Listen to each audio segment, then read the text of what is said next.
Paz seja, pessoal, tudo bom com vocês? Eu espero que vocês estejam muito bem. Estamos aqui para mais um vídeo. Antes de começar já o tema desse vídeo, eu queria falar para vocês, tá vendo essa bolinha de pelo? Ele agora já tem menos opções de nomes. A gente tá em dúvida, eu queria a ajuda de vocês, tá bom? A gente tá em dúvida agora entre Billy, Ted ou John. Então, se vocês puderem, um dessas quatro votarem. Ai, seu Borila precisa de um nome. E pra quem quer seguir ele, tá bom? Tá aqui, ó, cachorrinho, underline, sem nome. Esse é o nosso príncipe, Deus nos abençoou pra trazer muita alegria pra essa casa, tá bem? Então vamos que vamos pro vídeo de hoje. Dá um tchauzinho, pessoal. Tchau, pessoal! Se você parar pra ler os primeiros capítulos de Gênesis, você vai reparar uma coisa muito especial. Nos dois primeiros capítulos de Gênesis só há pontos, vírgulas e pontos de exclamação. Tudo que Deus fez era muito bom, exclamação. E disse Deus, haja luz, e houve luz, ponto, vírgulas. Yasmin, mas por que você tá falando isso? É aula de português? Não. Há um grande ensinamento pra gente quando a gente chega no capítulo 3, onde tem a chegada da serpente, ó. Gênesis 3:1.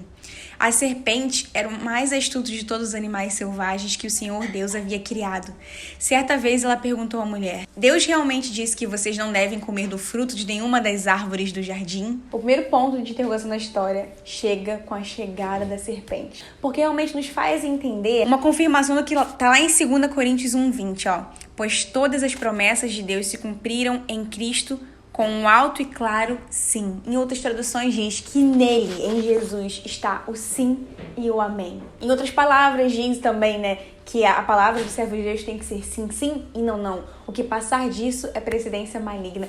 Tudo isso nos move a entender que quando chega a interrogação, chega a serpente. Ou seja, quando chega a dúvida, chega o diabo. Nele, em Deus, estão as promessas, estão as verdades da palavra de Deus. Onde há verdade, não há dúvida. Onde há promessa, tem que haver certeza. Eu tenho aprendido muito com Deus, sabe? Quando entra a dúvida, sai a fé. Quando entra as incertezas, sai o seu ânimo de realmente persistir nesse caminho. E incerteza é um dos maiores ataques do diabo. O diabo, ele não quer um confronto com o servo de Deus. Ele sabe se ele vier de confronto a você, ele vai perder, porque primeiro que ele já é um derrotado.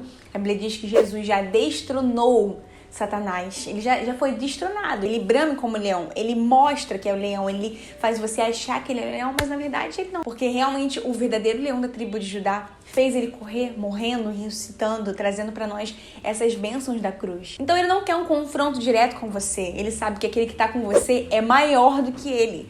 Então ele vai fazer o quê? Ele vai pelas fraquezas, ele vai querer pelas nossas, sabe? E pelas nossas beiradas, porque a gente primeiro não vai achar que é ele. Segundo, a gente não vai ter aquele ataque de primeira, a gente vai deixando, porque a fraqueza é uma coisa que vai aos pouquinhos, né? A gente não vai reconhecendo, vai pegando ali na gente, vai nos enfraquecendo. Só que a Bíblia diz, né, que o poder de Deus se aperfeiçoa nas nossas fraquezas. Então não é um problema você ter fraquezas, jamais, não pense isso. Tanto que o apóstolo Paulo diz, né, que eu me gloriei nas fraquezas, porque as suas fraquezas te apontam para Jesus. As suas fraquezas, elas precisam te levar realmente para Deus. Só que o diabo, ele consegue fazer o que ele almeja quando ele usa as tuas próprias fraquezas para te enfraquecer. Só que o plano de Deus é usar as tuas fraquezas para aperfeiçoar o poder dele em você. Satanás sempre tentará colocar um ponto de interrogação onde Deus já colocou um ponto final. Ele vai querer gerar dúvidas em você daquilo que Deus te prometeu. Então, nosso dever hoje é se manter firme naquilo que a palavra de Deus diz sobre nós. Ela sim é a verdade. Se você tiver que duvidar de algo, duvide das suas próprias dúvidas, mas jamais do poder de Deus. O que Deus diz sobre nós, essa é a verdade, é a realidade que a gente precisa entender, que é o que vai acontecer na nossa vida. E pra finalizar, eu queria pontuar, que é quando Jesus anda sobre as águas, mas agora eu não quero falar de fato sobre Jesus, mas eu quero falar sobre Pedro. Era alta madrugada e Jesus dirigiu-se a eles andando sobre o mar.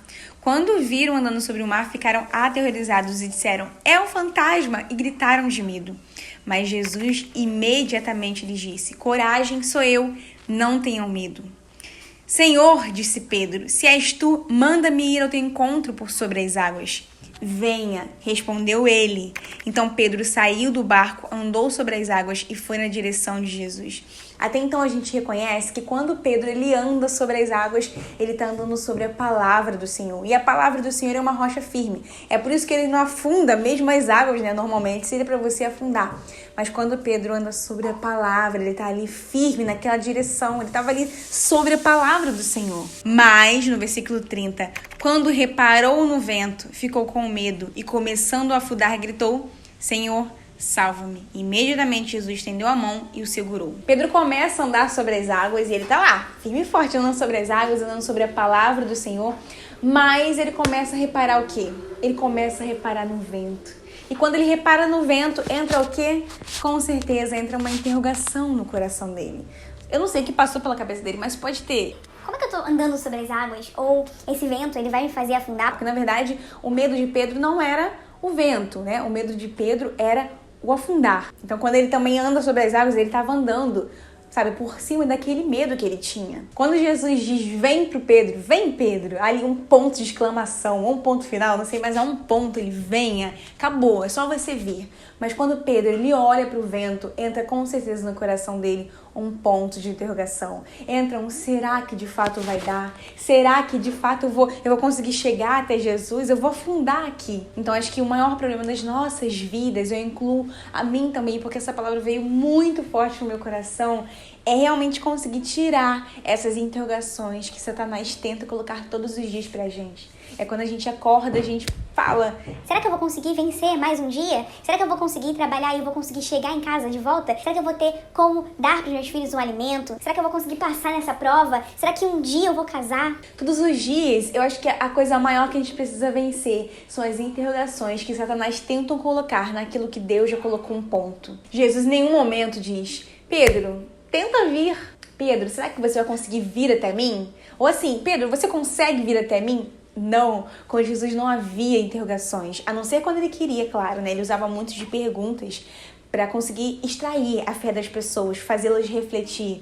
Mas aqui nesse contexto é para trazer a clareza de que Deus sempre tem uma certeza pra gente. Sempre tem o sim, sempre tem o amém. Ou não também, ele pode virar para você e falar assim, não. Mas nunca é um, será, meu filho? Talvez? Não. Deus trabalha com certezas. Deus trabalha com a certeza daquilo que Ele prometeu e Ele é fiel para cumprir. A Bíblia diz que Ele zela pela sua palavra para a cumprir. Então, tudo aquilo que saiu da boca de Deus não voltará vazio. Para cada será, Deus tem um sim ou não. Para cada talvez, Deus tem um sim ou não. Basta a gente colocar a nossa perspectiva na palavra de Deus e não nas situações, e não no vento, e não no deserto, e não nas situações diversas, mas estarmos firmes em todos os pontos que o Senhor tem para nós, porque a palavra final, ela sempre vai vir do Senhor. O médico pode ter dado um diagnóstico, mas ele é o médico dos médicos. O juiz pode ter dado a sentença, mas ele é o juiz dos juízes. Que para toda interrogação do diabo a gente tenha uma resposta. E essa resposta com certeza é com um ponto final que saiu da boca do Senhor. Então esse é o vídeo de hoje, meus amores. Eu espero muito que vocês tenham gostado e tenham recebido essa palavra de Deus. Não esqueçam disso. Até os 2 primeiros capítulos, quando não havia serpente, quando não havia tentação, só havia pontos, não havia interrogação. Quando chega o diabo, chega a dúvida. Quando chega Satanás, chegam as incertezas. Mas para cada interrogação, há um ponto de Deus para as nossas vidas, tá bom? Beijo no coração de vocês. Se inscreva aqui no canal se você não é inscrito. Curta esse vídeo e compartilhe com mais pessoas. Eu tenho certeza que essa palavra vai alcançar corações que precisam ouvir isso hoje, tá bom? Então seja um canal de Deus, seja um evangelista virtual. E beijo no coração de vocês, fica com Deus e tchau!